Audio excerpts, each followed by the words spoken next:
साथियों नमस्कार, स्वागत है आप सभी का एक बार फिर से पॉलिटी गुरुजी यूट्यूब चैनल के ऑनलाइन प्लेटफॉर्म में। मैं हूं लोकेश डागोर। दोस्तों, जैसा कि आपको पता है, माध्यमिक शिक्षा बोर्ड राजस्थान अजमेर के द्वारा रीट पात्रता परीक्षा 2025 के मास्टर पेपर बोर्ड की वेबसाइट पर अपलोड कर दिए गए हैं और इसके रिगार्डिंग मैंने कल ही आपको बता भी दिया था। दोस्तों, जिन साथियों ने चैनल को सब्सक्राइब नहीं किया है वो चैनल को सब्सक्राइब कर लें ताकि रीट 2025 से जुड़ा प्रत्येक अपडेट आपको जैसे ही यूट्यूब पर वीडियो आए मिल जाए। और एक और बात कि भाई वीडियो को लाइक और शेयर करना मत भूलना, क्योंकि आपका एक लाइक हमें मोटिवेशन प्रदान करता है।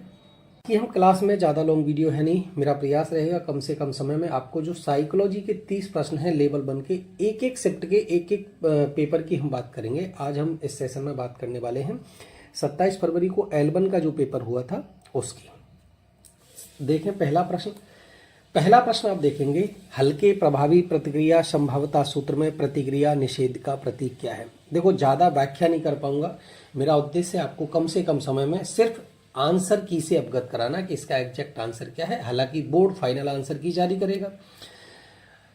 हल्के प्रभावी प्रतिक्रिया संभाव्यता सूत्र में प्रतिक्रिया निषेध का प्रतीक क्या है। Option number B SHR, option number B D, option number C V and option number D IR। इस प्रश्न का राइट आंसर होने वाला है ऑप्शन नंबर डी IR। अगला प्रश्न नंबर 2 देखें आप, गार्डनर के बहुविधि सिद्धांत को विद्यालयों में किस प्रकार लागू किया जाना चाहिए। कुछ प्रश्न ऐसे होते हैं जो बेसिक कॉन्सेप्ट पर होते हैं, आप स्वयं भी उनको पढ़ के, अगर आप पढ़ के भी नहीं गए ना तो सिर्फ प्रश्न को देख के आप आंसर को सही करने की कंडीशन में रहते हैं। तो कुछ प्रश्न ऐसे भी आते हैं। ऑप्शन नंबर ए, केवल भाषाई और तार्किक गणितीय बुद्धिमत्ता पर ध्यान करके। ऑप्शन नंबर बी, शिक्षकों को कला, संगीत, भूमिका अभिनय जैसे विविध तरीकों का उपयोग करके पाठ पढ़ाने के लिए प्रशिक्षित करके। ऑप्शन नंबर सी आप देखें, बुद्धिमत्ता प्रकार की पहचान के लिए IQ परीक्षण को मानकीकृत करके। और ऑप्शन नंबर डी है, शिक्षण विधियों को पारंपरिक कक्षा के दृष्टिकोण तक सीमित करके। अब आप देखेंगे ऑप्शन नंबर ए में केवल देखो एक पक्षीय की बात करता है, ऑप्शन नंबर सी भी केवल बुद्धिमत्ता की बात करता है और ऑप्शन नंबर डी भी केवल पारंपरिक कक्षा के दृष्टिकोण को सीमित करता है। जबकि ऑप्शन नंबर बी आप देखेंगे, शिक्षकों को कला, संगीत, भूमिका अभिनय जैसे विविध तरीकों का उपयोग करके, विविध तरीके जहां पर आ गए और गार्डनर का कहता है विविध, तो ऑप्शन नंबर बी इस प्रश्न का राइट आंसर है। क्वेश्चन नंबर 3 आप देखें, किसी अन्य के व्यवहार या व्यक्तित्व लक्षणों को स्वयं द्वारा अपनाने को क्या कहते हैं। ऑप्शन नंबर ए उदात्तीकरण, ऑप्शन नंबर बी पहचान, ऑप्शन नंबर सी प्रक्षेपण है, ऑप्शन नंबर डी क्षतिपूर्ति। अन्य के व्यवहार को स्वयं द्वारा अपनाना मतलब कोई व्यक्ति दूसरा कैसा कार्य कर रहा है उसके जो लक्षण है, उसका व्यवहार है, उसको स्वयं जब अपनाते हैं तो उसका राइट आंसर होगा ऑप्शन नंबर बी पहचान। अगला प्रश्न है क्वेश्चन नंबर 4, क्रियात्मक अनुसंधान की मुख्य विशेषता क्या है। क्रियात्मक अनुसंधान आपने अच्छे से पढ़ा होगा। ऑप्शन नंबर ए, यह एक गतिशील प्रक्रिया है। ऑप्शन नंबर बी, यह एक सैद्धांतिक प्रक्रिया है। ऑप्शन नंबर बी, यह समस्या समाधान दृष्टिकोण से बचता है। ऑप्शन नंबर डी, यह केवल स्वयं मूल्यांकन पर निर्भर करता है। आप बताएं, इस प्रश्न का राइट आंसर होगा क्वेश्चन नंबर 4 का ऑप्शन नंबर बी, यह एक सैद्धांतिक थ्योरेटिकल प्रोसेस है, सैद्धांतिक प्रक्रिया है। क्वेश्चन नंबर 4 का right answer option number B. Question number 5 आप देखें, पढ़े गए पाठ को समझने या याद करने में कठिनाई का संकेत क्या है। पढ़े गए पाठ को, ऑप्शन नंबर ए पुस्तक का शीर्षक भूल जाना, पढ़े गए पाठ से मूल तथ्यों को याद करने में असमर्थता, उच्च प्रभाव के साथ पढ़ना लेकिन कम समझना, या अत्यधिक नोट्स बनाना। एग्जामिनर आपसे पूछना चाह रहा है कि कोई स्टूडेंट्स ऐसा है जो पढ़े गए पाठ को समझने में यदि उसको कठिनाई हो रही है तो उसको क्या वो शीर्षक भूल जाता है तब आप कहोगे, या पढ़े गए पाठ को देखो मूल तथ्यों को याद करने में जो बेसिक कॉन्सेप्ट है, inability to recall basic fact from reading. Option number B question number 5 का राइट आंसर होगा। क्वेश्चन नंबर 6 आप पढ़ें, निम्नलिखित में से कौन सा गिलफोर्ड के मानव बुद्धि की संरचना के 3 बुनियादी मापदंडों में शामिल नहीं है। आप जब गिलफोर्ड के मानव बुद्धि की संरचना के 3 बुनियादी सिद्धांत पढ़ोगे, इसमें इसका मतलब 3 तो है, एक नहीं है। ऑप्शन नंबर ए विशेष घटक, ऑप्शन नंबर बी विषय वस्तु, ऑप्शन नंबर सी उत्पाद, या ऑप्शन नंबर डी संचालन। क्वेश्चन नंबर 6 का राइट आंसर होगा ऑप्शन नंबर ए विशेष घटक। कभी भी गिलफोर्ड का जो मानव बुद्धि की संरचना का बुनियादी जो मॉडल है उसने 3 बुनियादी मापदंड दिए हैं, जिसमें विषय वस्तु है, उत्पाद है, संचालन है। Option number B C D तो है। ऑप्शन नंबर ए विशेष घटक गिलफोर्ड के मानव बुद्धि की संरचना में नहीं है। इस प्रश्न का राइट आंसर ऑप्शन नंबर ए। क्वेश्चन नंबर 7 आप देखें, सतत एवं व्यापक मूल्यांकन के अंतर्गत व्यापक पहलू का मुख्य फोकस क्या है। अब ये भी ऐसा है, आपका बेसिक जो नॉलेज है उस पर है, केवल शैक्षणिक विषय, समग्र विकास जिसमें संज्ञानात्मक, शारीरिक और सामाजिक भावनात्मक पहलू शामिल हैं, केवल शैक्षणिक गतिविधियों पर ध्यान, या मूल्यांकन को कक्षा की गतिविधियों तक सीमित करना। अब देखो, जब वर्ड व्यापक आ गया है तो व्यापक शब्द का मतलब ही हो जाता है कि ऑल ओवर डेवलपमेंट, मतलब सारे के सारे जो पहलू है ना, संज्ञानात्मक, शारीरिक, उसका जो समग्र विकास है वो होना चाहिए बालक का। ऑप्शन नंबर बी, समग्र विकास जिसमें संज्ञानात्मक, शारीरिक, सामाजिक और भावनात्मक पहलू शामिल है, इस प्रश्न का राइट आंसर होगा क्वेश्चन नंबर 7 का option number B. Question number आप 8 देखें, कौन सा समायोजन तंत्र हताशा को बाहरी स्रोतों पर थोपता है? बाहरी स्रोतों पर थोपता है, बहिर्दंडात्मक, अंतःदंडात्मक, प्रतिपूरक या उदात्तीकरण। प्रश्न को देखते ही आंसर टिक करने की कंडीशन में आप होंगे, क्योंकि देखो जब भी बाहरी स्रोतों की बात होगी ना तो वो क्या होगा, बही का मतलब ही बाहर होता है, तो समायोजन तंत्र बहिर्दंडात्मक, ऑप्शन नंबर ए इस प्रश्न का राइट आंसर है। क्वेश्चन नंबर 8 का right answer A. Question number आप 9 देखें, मास्लो की आवश्यकता पदानुक्रम के अनुसार पदानुक्रम के शीर्ष पर क्या होता है? सुरक्षा आवश्यकताएं, शारीरिक आवश्यकताएं, आत्म साक्षात्कार या आत्मसम्मान की आवश्यकताएं। आप देखें क्वेश्चन नंबर 9, मास्लो की आवश्यकता पदानुक्रम के शीर्ष पर क्या होता है? देखो, अगर सबसे हम पहले बात करें तो शारीरिक आवश्यकताएं तो सबसे निम्न स्तर पर होती हैं। इसमें पदानुक्रम के सबसे शीर्ष पर जो होता है आत्म साक्षात्कार, ऑप्शन नंबर सी इस प्रश्न का राइट आंसर होगा। क्वेश्चन नंबर 9 का right answer option number C, आत्म साक्षात्कार। क्वेश्चन नंबर 10 आप देखें, निम्नलिखित में से कौन सी एक पिछड़े बालकों की विशेषता है? कौन सी विशेषता है वो आपको बताना है। ऑप्शन नंबर ए, औसत से ऊपर की शैक्षिक उपलब्धि, समवयस्क वर्ग से उच्च बौद्धिक क्षमताएं, औसत मानसिक और शैक्षिक आयु समवयस्क वर्ग से निम्न, या ऑप्शन नंबर डी, भाषा कौशल की निपुणता। दोस्तों, आपको क्या पूछ रहा है, एक पिछड़े बालक, और पिछड़े बालक में बताओ, ऑप्शन नंबर ए औसत से ऊपर की शैक्षिक उपलब्धि होगी, ये गलत है। समवयस्क वर्ग से, जो समवयस्क हैं उससे उच्च बौद्धिक क्षमताएं, ये भी गलत है। औसत मानसिक और शैक्षिक आयु समवयस्क वर्ग से निम्न होगा, जो पिछड़ा बालक होगा वो निम्न होगा। इस प्रश्न का राइट आंसर, क्वेश्चन नंबर 10 का right answer option number C. अधिगमकर्ता की मूलभूत क्षमता और योग्यता में क्या शामिल है? 4 विकल्प हैं। ऑप्शन नंबर ए, विषय पर पूर्ण अधिकार, ऑप्शन नंबर बी, तत्परता, इच्छा शक्ति, शिक्षार्थी की अंतर्निहित क्षमताएं और कौशल, और लास्ट है शिक्षक के साथ समायोजन। अधिगमकर्ता की जो भी है, जो लर्नर है, उसका जो बेसिक पोटेंशियल एंड कैपेबिलिटी, मूलभूत क्षमता और योग्यता में क्या शामिल है? अर्थात 3 नहीं है, 1 है। आप देखेंगे शिक्षार्थी की अंतर्निहित क्षमताएं और कौशल, ये नहीं है। बाकी विषय पर पूर्ण अधिकार होगा, तत्परता, इच्छा शक्ति होगी, और शिक्षक के साथ समायोजन होगा। क्लियर है? क्वेश्चन नंबर 11 का right answer option number C, शिक्षार्थी की अंतर्निहित क्षमता और कौशल इसमें शामिल होगा, 3 नहीं है। विषय पर पूर्ण अधिकार, तत्परता, इच्छा शक्ति और शिक्षक के साथ समायोजन। अब चलते क्वेश्चन नंबर 12 की ओर। अभिप्रेरणा की व्यवहारवादी अधिगम सिद्धांतों के अनुसार व्यवहार को आकार देने वाला प्रमुख कारक कौन सा है? प्रवृत्तियां है, सामाजिक अंतःक्रिया है, या पुनर्वलन है, या संज्ञानात्मक कौशल है? देखिए क्वेश्चन नंबर 12 आप देखेंगे, प्रवृत्तियां, सामाजिक अंतःक्रिया, संज्ञानात्मक कौशल, पुनर्वलन। बात किसकी कर रही है, की गई है भाई? मोटिवेशन की, अभिप्रेरणा की। और अभिप्रेरणा के व्यवहारवादी अधिगम सिद्धांत जब आपने पढ़े होंगे तो उसमें व्यवहार को आकार देने वाला प्रमुख कारक जो होता है पुनर्वलन, मोटिवेशन। किसी भी लर्नर होता है, जो प्राइमरी फैक्टर होता है उसका, तो वो काम करता है किसका? वो करता है इन्फॉर्मेंट। पुनर्वलन है जो एक बालक को, एक लर्नर को क्या देता है भाई? सबसे मुख्य जो कारक होता है वो होता है व्यवहार को आकार देने वाला पुनर्वलन। क्वेश्चन नंबर 12 का राइट आंसर होगा option number C. Question number 13 आप एक बार अच्छे से पढ़ें। व्यक्तित्व की संकल्पना में निम्नलिखित में से कौन सा सम्मिलित नहीं है? अर्थात 3 शामिल हैं, एक ऐसा है जो इसमें शामिल नहीं है। व्यक्तित्व की संकल्पना में मनोशारीरिक तंत्र नहीं है, गत्यात्मक संगठन नहीं है, वातावरण में अपूर्व समायोजन का निर्धारण, या ऑप्शन नंबर डी, स्थिर संगठन। दोस्तों ये प्रश्न है ना, मेरे अकॉर्डिंग, मेरा जहां तक मानना है, मैंने और भी कुछ वीडियो देखे, कुछ यूट्यूब देखा है, मैं तो खुद मेरा बता रहा हूं। देखो और भी मैंने कुछ जो हमारे विशेषज्ञ हैं उनके भी मैंने विचार देखे हैं इस प्रश्न को लेकर, और खुद एनालिसिस भी किया है बुक्स को। तो व्यक्तित्व की संकल्पना की अगर हम बात करें तो जो वो एनसीईआरटी आप देखोगे ना, इसमें शामिल नहीं है स्थिर संगठन। इस प्रश्न का राइट तो आंसर होगा ये, लेकिन उसके बाद भी ये देखो विवादित प्रश्न मान सकता हूँ। बोर्ड इसका एग्जैक्ट आंसर क्या मानता है, मनोशारीरिक मानता है, गत्यात्मक मानता है, या वातावरण में अपूर्व समायोजन का निर्धारण, या ऑप्शन नंबर डी। लेकिन मेरे अकॉर्डिंग ये जो प्रश्न है ना, ये क्वेश्चन नंबर 13, आप इसको विवादित मान सकते हैं। इसका एग्जैक्ट आंसर अभी बोर्ड जो मानेगा वो है, बाकी मेरे अकॉर्डिंग इसका राइट आंसर स्थिर संगठन है। क्वेश्चन नंबर 14 आप देखें, अलाभान्वित बच्चों के लिए मुख्य भावनात्मक चुनौती क्या है? ऑप्शन नंबर ए हीनता ग्रंथि और नकारात्मकता, ऑप्शन नंबर बी अति आत्मविश्वास, ऑप्शन नंबर सी अत्यधिक सक्रियता, या ऑप्शन नंबर डी दूरदर्शिता। देखो बात किसकी कही है? अलाभान्वित बच्चों की, अलाभान्वित बच्चों की बात की गई है। इसका मतलब अब आप बताओ, नकारात्मकता होगी या अत्यधिक आत्मविश्वास होता है क्या, या अत्यधिक सक्रिय रहते हैं क्या वो, या दूरदर्शिता होती है अलाभान्वित बच्चों में?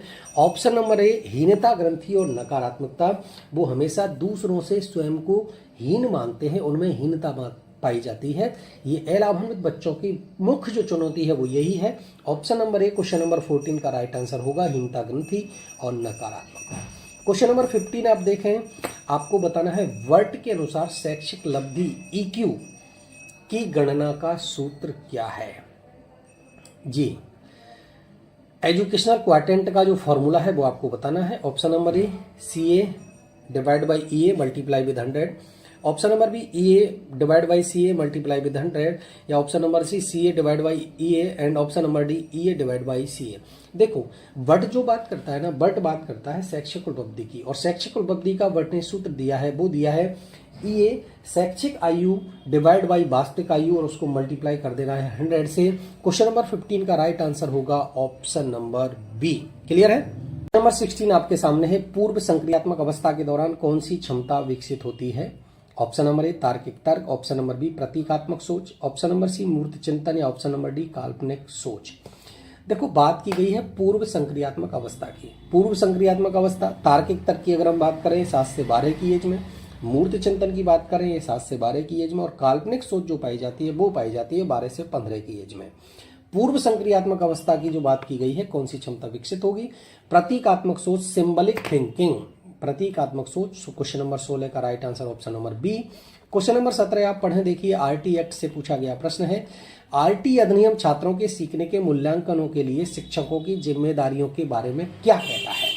आप विकल्प पढ़ें और ये मैक्सिमम स्टूडेंट्स का सही होगा। बहुत सिंपल सा प्रश्न है। प्रत्येक बच्चे की सीखने की क्षमता का मूल्यांकन करें और आवश्यकता के अनुसार अतिरिक्त निर्देश दें। छात्र क्षमताओं का मूल्यांकन किए बिना पाठ्यक्रम पूरा कराने पर ध्यान केंद्रित करें, या केवल शैक्षणिक वर्ष के अंत में मूल्यांकन करें, या छात्रों के साथ बातचीत को कक्षा शिक्षण तक सीमित रखें। देखो ऑप्शन नंबर डी गलत हो जाएगा, सीमित वाली बात तो होती नहीं है। शैक्षिक वर्ष के अंत में मूल्यांकन सी भी गलत होने वाला है। ऑप्शन नंबर बी आप देखेंगे, बिना केवल पाठ्यक्रम पूरा करना थोड़ी वो होता है, लक्ष्य थोड़ी होता है। तो शिक्षक की जिम्मेदारी है। ऑप्शन नंबर ए इस प्रश्न का राइट आंसर है कि प्रत्येक बच्चे की सीखने की क्षमता का मूल्यांकन करें और आवश्यकता के अनुसार अतिरिक्त निर्देश दें। क्वेश्चन नंबर 18 आप देखें, निम्नलिखित में से कौन सी एक व्यक्तित्व मापन के प्रक्षेपण परीक्षण की विधि नहीं है?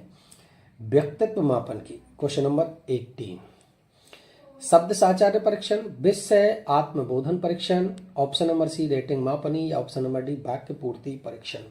देखो अगर हम बात करें कौन सी नहीं है, इसका मतलब 3 है, 1 नहीं है। देखो रेटिंग मापनी की अगर हम बात करें तो ये वस्तुनिष्ठ विधि में आती है।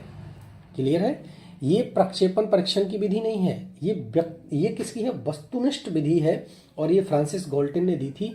तो इस प्रश्न का राइट आंसर कौन सा शामिल नहीं है? तो प्रक्षेपण परीक्षण की विधि में शामिल नहीं है। Option number C rating मापनी।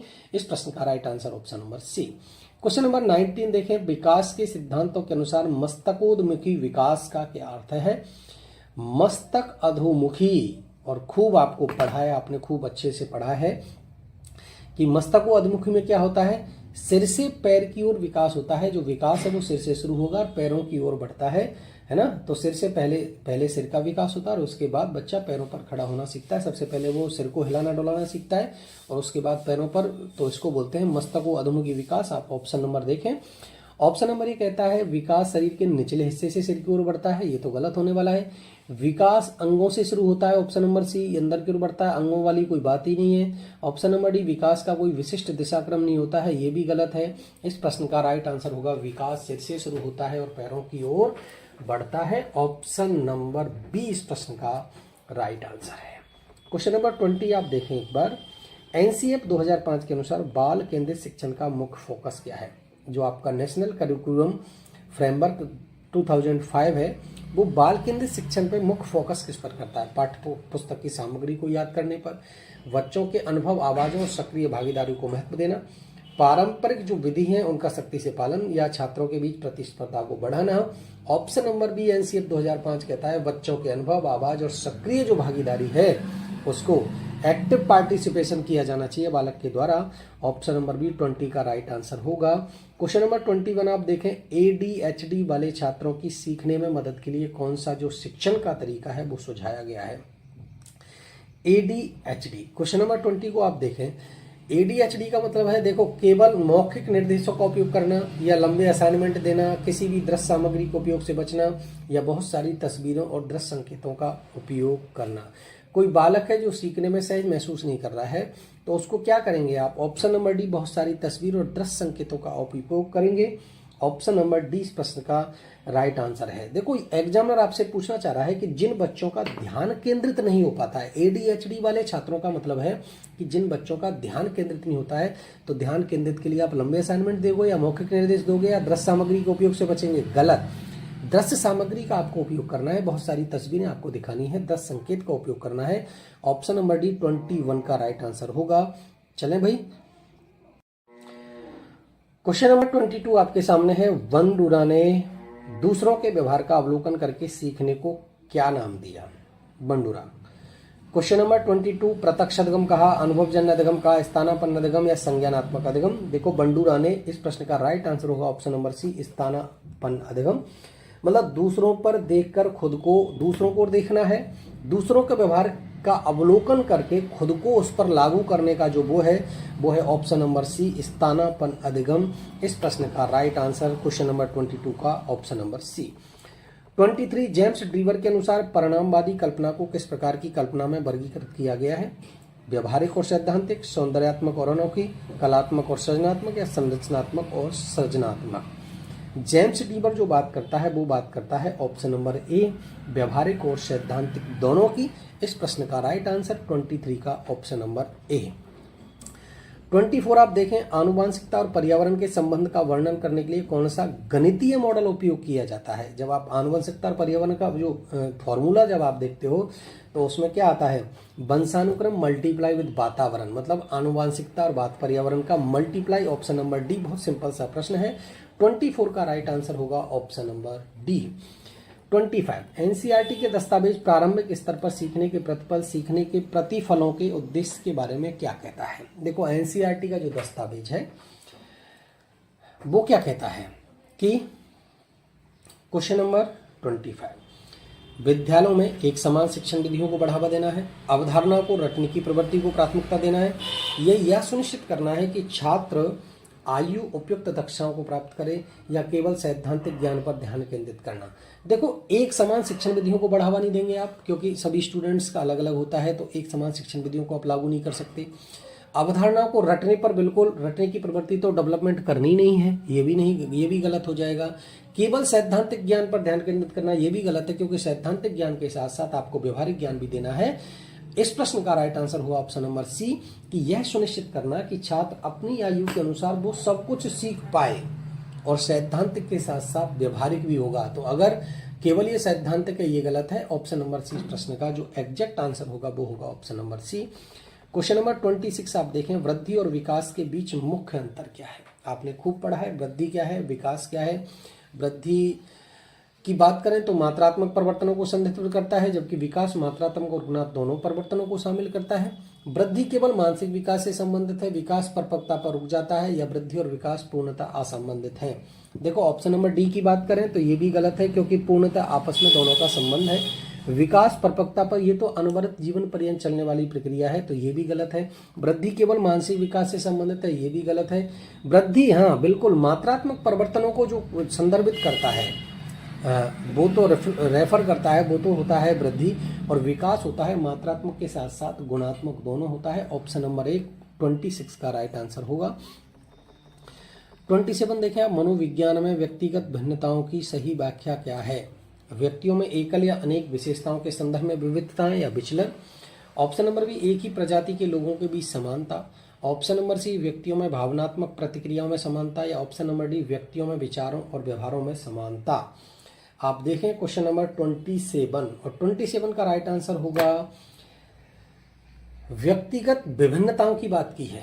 तो बताओ ऑप्शन नंबर ए बी, जब आप देखो तो एक ही प्रजाति लोग समानता, जब भिन्नता की बात हो रही तो समानता होगी नहीं। व्यक्तियों में भावनात्मक प्रतिक्रियाओं में समानता, ये भी नहीं होगी। व्यक्तियों में विचार व्यवहारों में समानता, ये भी नहीं होगी। व्यक्तिगत भिन्नताओं की सही बात क्या होगी कि व्यक्तियों में एकल और अनेक विशेषताओं के संदर्भ में विविधताएं होनी चाहिए, भिन्नताएं होनी चाहिए। ऑप्शन नंबर ए 27 का राइट आंसर है। क्वेश्चन नंबर 28, कौन सा सिद्धांत निजी भाषण पर पर्यावरण संदर्भों के प्रभाव को महत्व देता है?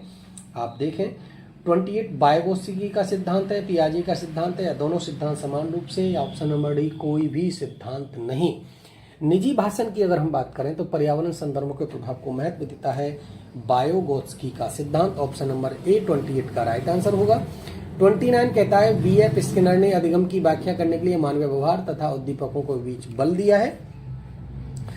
आधारभूत विश्लेषण, option number A. Option number B, कार्यात्मक विश्लेषण, या सी देखें आप मूलभूत विश्लेषण, या डी देखें भाषा विश्लेषण। देखो अगर हम बात करें आधारभूत विश्लेषण की, तो आधारभूत विश्लेषण ऑप्शन नंबर ए, ये तो कैटल ने दिया है।